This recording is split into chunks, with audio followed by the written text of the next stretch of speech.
বাপতিসাহোন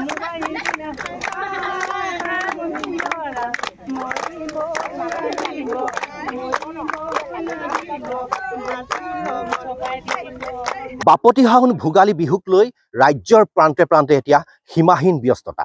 ৰাজ্যৰ প্ৰান্তে প্ৰান্তে ভেলাঘৰ নিৰ্মাণত ব্যস্ত হৈ আছে চহা গঞা অসমীয়া। আৰু মই আছোঁ বৰ্তমান চহৰিকটা গাঁও উজনি চুবুৰী ভেলাঘৰ বাকৰিত। এইবাৰ চহৰিকটা গাঁও উজনি চুবুৰীবাসীয়ে এইবাৰ এক সুন্দৰ ৰূপত ভেলাঘৰ নিৰ্মাণ কৰিছে। সমান্তৰালকৈ ভেলাঘৰ বাকৰিত নিৰ্মাণ কৰিছে ইণ্ডিয়া গেট আৰ্হিৰ তোৰণ। আৰু নিশ্চয়কৈ কোৱাৰ প্ৰয়োজন যে এক সুন্দৰ ৰূপ প্ৰতিফলিত হৈছে এই ভেলাঘৰ বাকৰিত। বাঁহ নৰাৰে নিৰ্মাণ কৰিছে এই সুন্দৰভাৱে ইণ্ডিয়া গেট। আমি কথা পাতিম, স্থানীয় ৰাইজ আছে, ইয়াৰ সমান্তৰালকৈ আমি দৃশ্য দেখুৱাম। আৰু নিশ্চয়কৈ কোৱাৰ প্ৰয়োজন যে প্ৰতি বছৰৰ দৰে এইবাৰো এক ব্যতিক্ৰমী ৰূপত ভেলাঘৰ সজাই তোলা পৰিলক্ষিত হৈছে। আৰু ভেলাঘৰ বাকৰিতেই মহিলাসকলো ওলাই আহিছে, পিঠা পনা বনোৱাত ব্যস্ত হৈ আছে। আমি দৃশ্য দেখুৱাম, সমান্তৰালকৈ কথা পাতিবলৈ চেষ্টা কৰিম। আমি বহু ৰাইজ দেখিবলৈ পাইছোঁ। নিশ্চয়কৈ কোৱাৰ প্ৰয়োজন যে ব্যাপক উখল মাখল পৰিৱেশ, যিহেতু মাঘ বিহুলৈ মাজত আৰু মাত্ৰ 2টা দিন, সেয়েহে ব্যাপক উখল মাখল পৰিলক্ষিত হৈছে। আমি কথা পাতিম, স্থানীয় লোক আছে।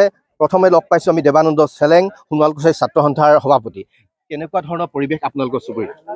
খুব উখল মাখল পৰিৱেশ। ৰাইজে একদম স্বতঃস্ফূৰ্তভাৱে ওলাই আহিছে বিহুখন উদযাপন কৰিবৰ কাৰণে। কৃষক ৰাইজে খেতি বাতি কৰি ভঁৰালত ধান সোমালে, এতিয়া আৰু লগে ভাগে এসাঁজ খোৱাৰ লগতে পৰম্পৰাগত বিহুটো, যিটো আমাৰ ভোগালী বিহু, আজি মেজি জ্বলোৱা হয়, ভেলাঘৰ বনোৱা হয়, ইয়াতে আমাৰ মানে ল'ৰাবিলাকে ৰাতি ৰখীয়া হয়। সেইটো এটা মানে শক্তিশালী বাৰ্তা আচলতে সমাজ জীৱনৰ কাৰণে। আৰু ইয়াতে বহু ধৰণৰ কথা মানে অভিজ্ঞতা বুটলিব পাৰে, নতুন স্বামীয়ে ইয়াত অভিজ্ঞতা বুটলিব পাৰে যে বিহুখনে যে আমাক আচলতে শক্তিশালী কৰে, এই ভোগালী বিহুৱে যে আমাক লগে ভাগে লগ খোৱাৰ এটা সুযোগ দিয়ে, এইটো আচলতে এটা শক্তিশালী বাৰ্তা বুলি আমি অনুভৱ কৰিছোঁ। ধন্যবাদ জনাইছোঁ। আপোনাৰ ওচৰলৈ আহিছোঁ। কিছু সময় পূৰ্বে আপোনাক সুন্দৰ বিহু গীত গাই কাম কৰি থকা পৰিলক্ষিত হৈছিল। এফাকি বিহু গীত হয়। উইহা ফলুৰ কিনাৰত তোমানি জাহান পথাৰত, তুমি ধান দাইছিলা দুপৰীয়া নিজানত, ধান দুৱা কাচিৰে মুঠি বন্ধা ৰছীৰে, খাই দিলে মোৰ কলিজা শেহতীয়া চিঠিৰে, চৰাইউৰে পুবলৈ ৰাতি বাহত শুবলৈ, সময় নেপাওঁ যাবলৈ মনত পৰে তোমালৈ, সাগৰৰে পাৰতে পাতিম নো মই ডিঙৰা, সময় হলে লাগিব বগা বগা শিঙৰা, ৰাষ্ট্ৰপতি ৰাজেন্দ্ৰ কবি গুৰু ৰবীন্দ্ৰ, তোমাক পালে চেনাই ধন গোটেই জীৱন আনন্দ, গোটেই জীৱন আনন্দ। সঁচাকৈ আনন্দত মতলীয়া হৈ আছে গাঁওবাসী। আৰু এই আনন্দৰ মাজতে, আনন্দ উল্লাহৰ মাজতে এনেধৰণে ভেলাঘৰ বাকৰিত ব্যস্ত হৈছে। আপোনাৰ ওচৰলৈ আহিছোঁ, কি ক'ব বিচাৰিব, কেনেধৰণে প্ৰস্তুতি? হয়, ভাল লাগিছে। খুব যুদ্ধকালীন ভাৱে প্ৰস্তুতি আমাৰ চলিছে। বিহুখন সুন্দৰকৈ ৰাইজে লাগি ভাগি মানে সকলোৱে একত্ৰিত হৈ কৰিছে, এইটোৱে আমাৰ খুব মানে এটা আনন্দৰ বাৰ্তা। প্ৰত্যেকজন একদম কণমানিজনৰ পৰা বৃদ্ধজনলৈকে ব্যস্ত হৈছে, ইয়াত নিজে হাতে কামে লাগিছে। খুব সুন্দৰ অনুষ্ঠান বুলি ভাবোঁ। যোৱা বৰ্ষত দেখা গ'ল, যোৱাটো বৰ্ষত আপোনালোকে চন্দ্ৰযান বনাইছিলে, এইবাৰ বনাইছে ইণ্ডিয়া গেট। এইবাৰ ইণ্ডিয়া গেট বনাইছোঁ। আমি ইণ্ডিয়া গেটে এটা আৰ্হি এখন তোৰণ নিৰ্মাণ কৰিছোঁ। লগতে আমি ইণ্ডিয়া গেটৰ আৰ্হিৰে তোৰণ নিৰ্মাণ কৰাৰ লগতে আমাৰ পৰম্পৰাগত যিটো ভেলাঘৰ, সেইটো আমি অটুট ৰাখিছোঁ। আৰু এটা বাৰ্তা আমি প্ৰেৰণ কৰিছোঁ, প্ৰাকৃতিক পৰিৱেশ সংৰক্ষণ কৰক আৰু গছ ৰক্ষা কৰক। এই কথা বাৰ্তাটো এই বিহুৰ পৰাই 2025 বৰ্ষৰ পৰাই আমি আৰম্ভ কৰিছোঁ। আৰু আমি আচলতে ভোগালীত অকল ভোগ নহয়, ভোগে সুখে ভোগালী বিহুত একেলগে সকলোৰে সমন্বয় বাৰ্তা লৈ যাব বিচাৰিছোঁ। এইটো ভাল লাগিছে সকলোৱে আহি কামখিনি কৰাৰ বাবে। ধন্যবাদ। নিশ্চয়কৈ গুৰুত্বপূৰ্ণ আৰু লক্ষণীয় বিষয়, ভোগে সুখে ভোগালীত একেলগে। এনেধৰণে এতিয়া ৰাইজ ভেলাঘৰ বাকৰিত কাম কৰা পৰিলক্ষিত হৈছে। এক সুন্দৰ ভেলাঘৰ, যি পৰম্পৰাগত যি ভেলাঘৰ, সেই ভেলাঘৰো নিৰ্মাণ কৰিছে। আৰু এই ভেলাঘৰলৈ আহিবলৈ ইণ্ডিয়া গেটৰ মাজেৰে আহিব লাগিব।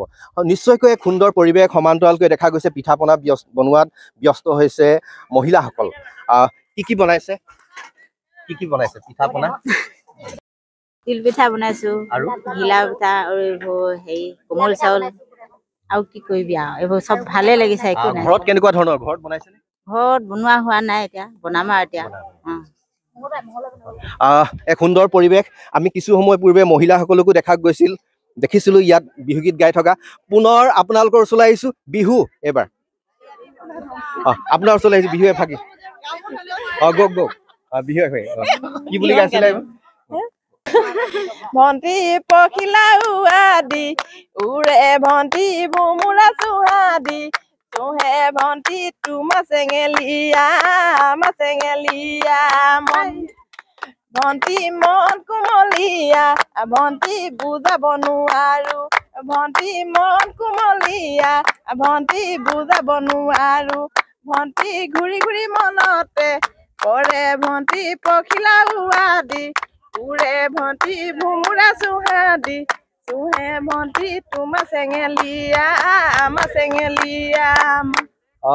এনেধৰণে এতিয়া ৰাজ্যৰ বিভিন্ন প্ৰান্তৰ লগতে চহৰকোটা গাঁও উজনি চুবুৰীত দেখা গৈছে ভোগালীৰ সীমাহীন ব্যস্ততা আৰু এনেধৰণে এতিয়া ভেলাঘৰ বাকৰিত ভেলাঘৰ নিৰ্মাণৰ সমান্তৰালকৈ পিঠা পনা বনোৱাত ব্যস্ত হৈ আছে গঞা ৰাইজ আপুনি বিচৰা বাতৰি পাব কেৱল নিউজ 18 এপত নিউজ 18 এপ ডাউনলোড কৰিবলৈ স্ক্যান কৰক এই QR কোড গুগল প্লে ষ্টৰতো পাব এই নিউজ 18 এপ